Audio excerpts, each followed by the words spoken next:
Hello, everyone, and welcome back to the English Learning Podcast. I'm your host, Jason.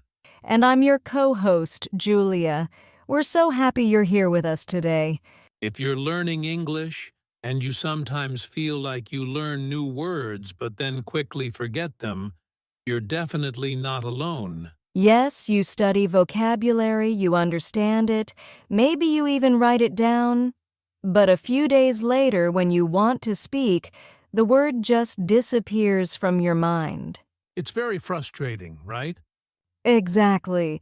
Many learners tell us, I know I've learned this word before, but I can't remember it when I need it. So in today's episode, we're going to talk about something very important: how to stop forgetting English words.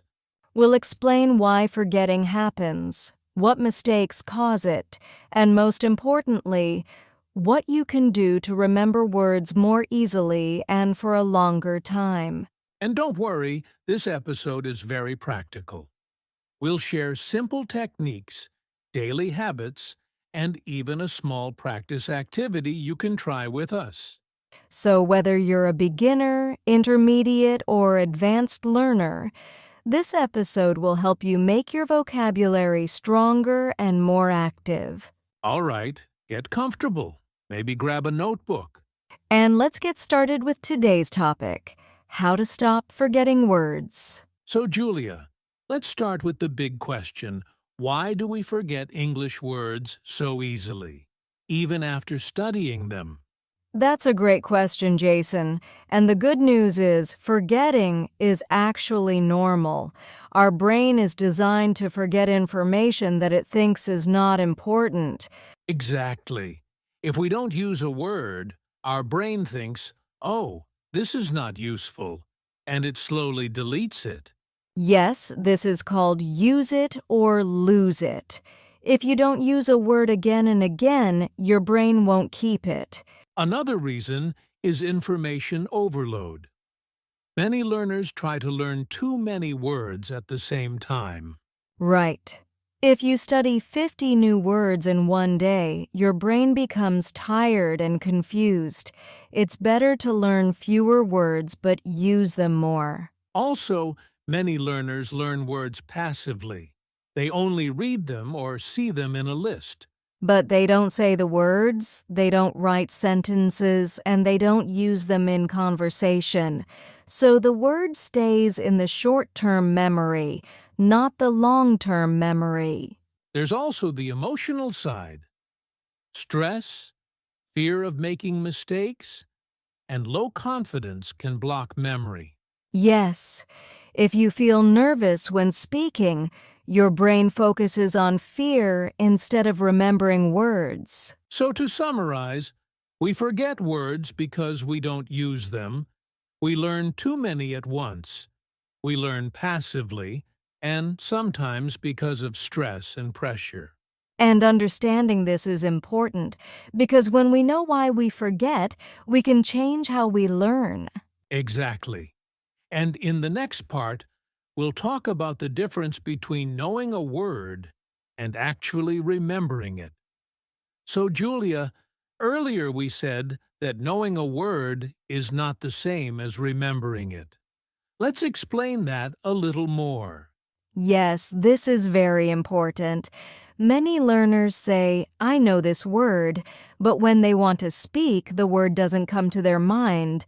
That's because there are two different types of memory. One is recognition, when you see a word and you think, oh yes, I know this. And the other is recall, when you can remember the word by yourself and use it when speaking or writing. Most learners only train recognition. They read words, they see them in a book or on their phone, and they understand them. But they don't train recall. They don't close the book and try to remember the word. They don't try to use it in a sentence from their own mind. So the brain becomes good at recognizing words, but not good at producing them. It's like recognizing someone's face in a photo versus remembering their name when you meet them on the street. That's a great example. You know the person, but the name doesn't come quickly. So if you want to remember words, you need to train recall by speaking, writing, and testing yourself without looking. And that's what we'll focus on in the next sections, how to move words from passive knowledge into active memory.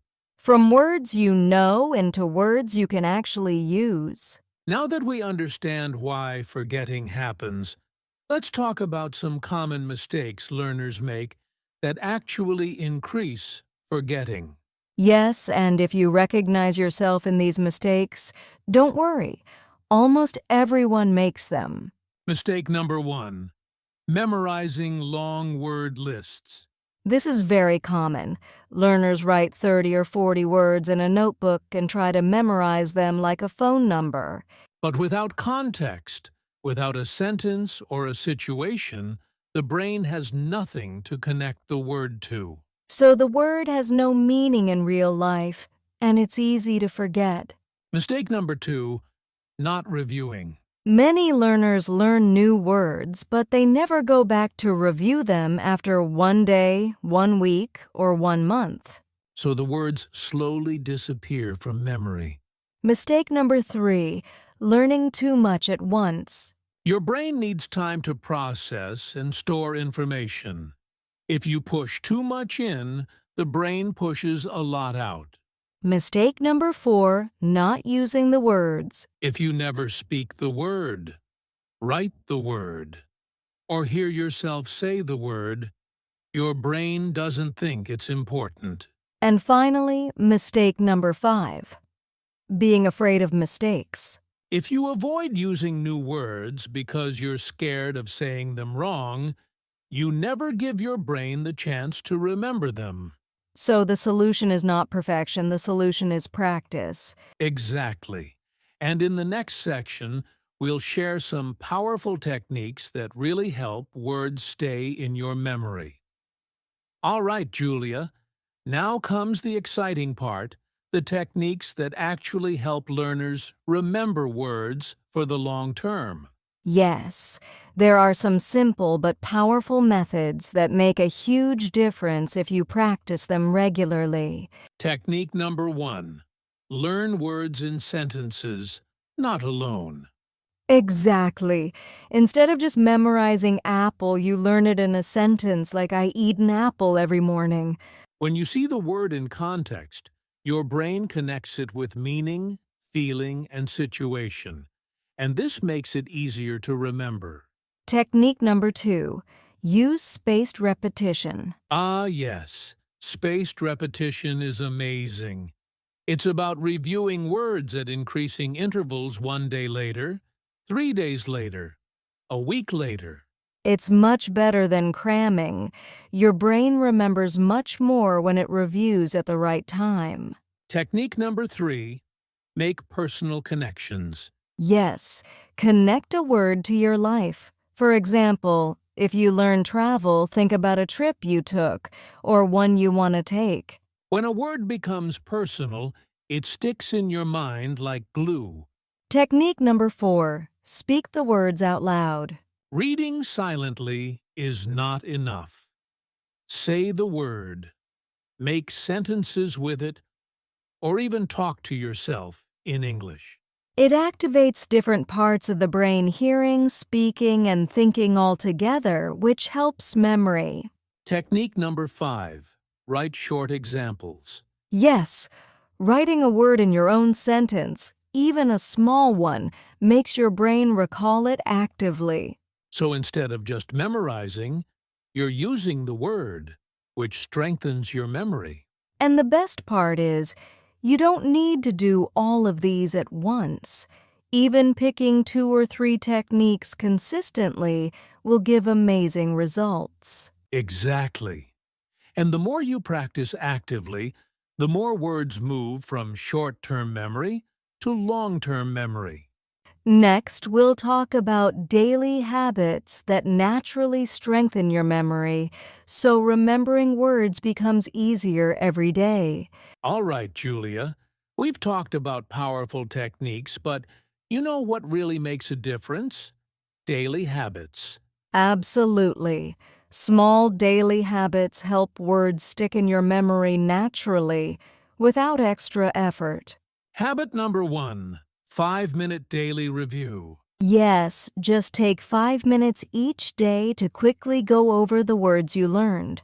It could be in a notebook, on your phone, or using an app. Even a short review every day is better than one long session once a week. The brain remembers better with consistent practice. Habit number 2, speaking practice routines. Exactly. Try to speak a little in English every day, even if it's just describing your day or talking to yourself.